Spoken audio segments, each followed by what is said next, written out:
Messieurs, dames, bonjour, bienvenue dans cette nouvelle vidéo. Dans cette nouvelle vidéo, on va parler de l'affaire Hanouna et de C8. Rétablir des vérités quand même sur cette affaire. Donc moi déjà, personnellement, je n'appréciais pas spécialement Hanouna. Je veux dire clairement, je ne regardais pas son émission, je ne l'aime pas. Voilà, je vous dis clairement, je ne l'aime pas. Pour plusieurs raisons, c'est que à certains moments, il a tenté d'entraver à la France, qui est notre pays, qui est mon pays que j'aime. Moi, je suis français, je suis fier d'être français, j'aime la France. À une certaine époque, elle a tenté d'entraver. Il ne faut pas oublier que c'est sur son plateau de télévision, à une époque quand même, qu'on a été jusqu'à dire que les jeux de cartes, le tarot, belote, machin, les jeux de cartes étaient racistes, parce que tous les personnages étaient blancs dans les jeux de cartes. Faut pas oublier ça non plus, oubliez pas ça. Plus de 1000 musulmans étaient réunis sur Times Square à New York pour rompre le jeûne et pour prier ensemble. Une image qui a fait le tour de la planète alors qu'en France, les prières de rue peuvent être considérées comme des troubles à l'ordre public. Alors des musulmans réunis à New York pour célébrer le ramadan. Est-ce que ce serait possible en France ? Moi, j'ai été bouleversé. Il faut le faire. Il faut le faire à la Concorde. Ce serait fantastique de le faire. C'est impossible. Impossible. Pas une seconde.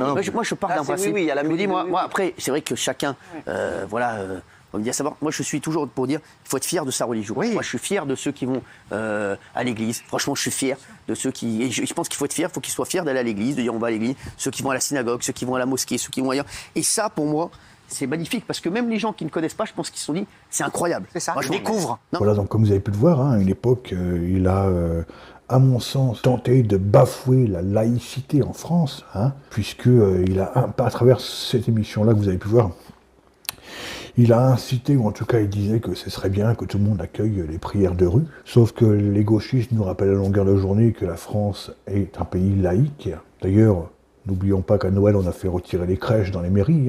Certaines mairies avaient mis les crèches dans le cadre de la mairie, on les a retirées au nom de la laïcité.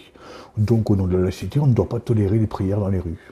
Ah oui, la laïcité, c'est pas géométrie variable, ça va dans tous les sens. Enfin, pour les gauchistes, malheureusement, c'est la géométrie variable. Mais bon, ça c'est un autre débat. Donc moi voilà, je n'aimais pas M. Hanouna particulièrement. Je ne l'affectionnais pas du tout, je ne regardais pas son émission. Par contre, j'essaye d'être quelqu'un de droit et juste. J'essaye toujours de rechercher la vérité, qu'elle aille dans mon sens ou qu'elle aille dans le sens inverse, peu importe. Parce que je suis quelqu'un de vrai, droit et juste, et je ne veux pas être quelqu'un de faux. Et donc, concernant cette affaire Hanouna, si on va chercher un petit peu la vérité de cette affaire, donc on sait tous que la chaîne C8 a été fermée parce que la gauche voulait virer Hanouna.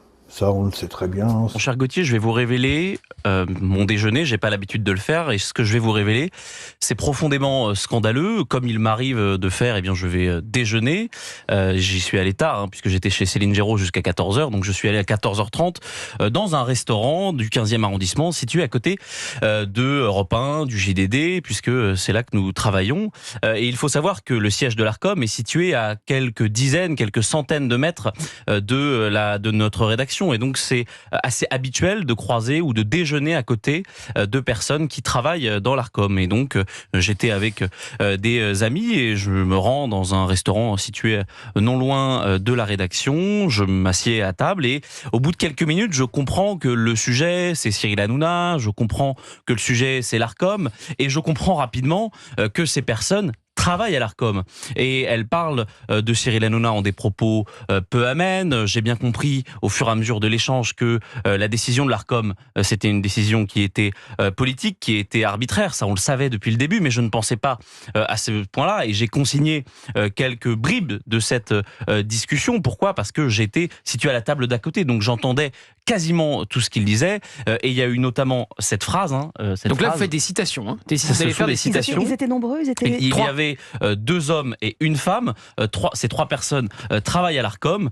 Et l'un d'entre eux, c'est un homme, a dit notamment cette phrase: nous, on nous a demandé de virer Hanouna, on l'a fait, on a fait notre boulot. Ça, c'est la première des choses. Donc on voit très bien que quelqu'un a demandé de virer Cyril Hanouna. Donc on voit très bien que le sujet, c'est pas C8, c'est pas la chaîne C8, c'est qu'on a voulu s'en prendre à Cyril Hanouna. Donc on voit bien que c'est arbitraire, politique, et qu'il y a une commande. Alors donc la gauche et les gauchistes en particulier ont mis au chômage 400 personnes. Voilà, il faut rétablir la vérité. C'est la gauche et les gauchistes qui voulaient faire fermer sa gueule à Hanouna et qui donc ont mis 400 personnes au chômage en fermant une chaîne de télévision. La vérité vraie, c'est ça.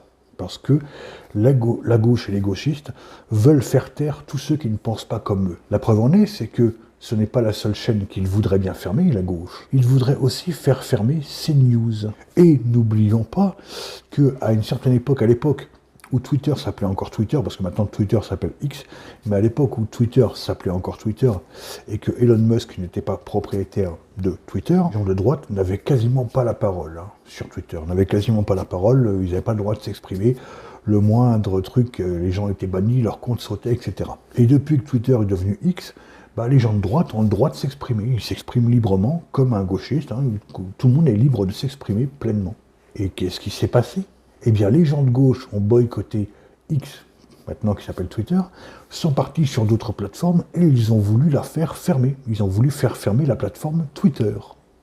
Donc des gauchistes qui ont fermé C8, qui veulent fermer CNews et qui ont voulu faire fermer Twitter.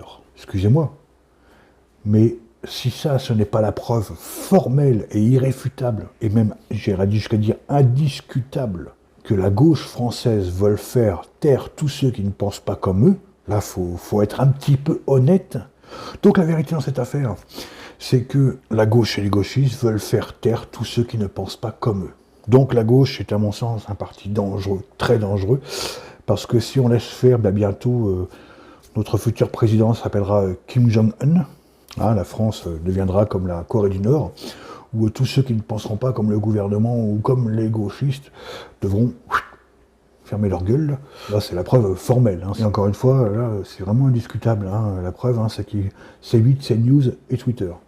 Là, je pense que quand il y en a un encore, éventuellement, on peut avoir un doute, mais quand il commence à en avoir 3, le doute n'est plus permis.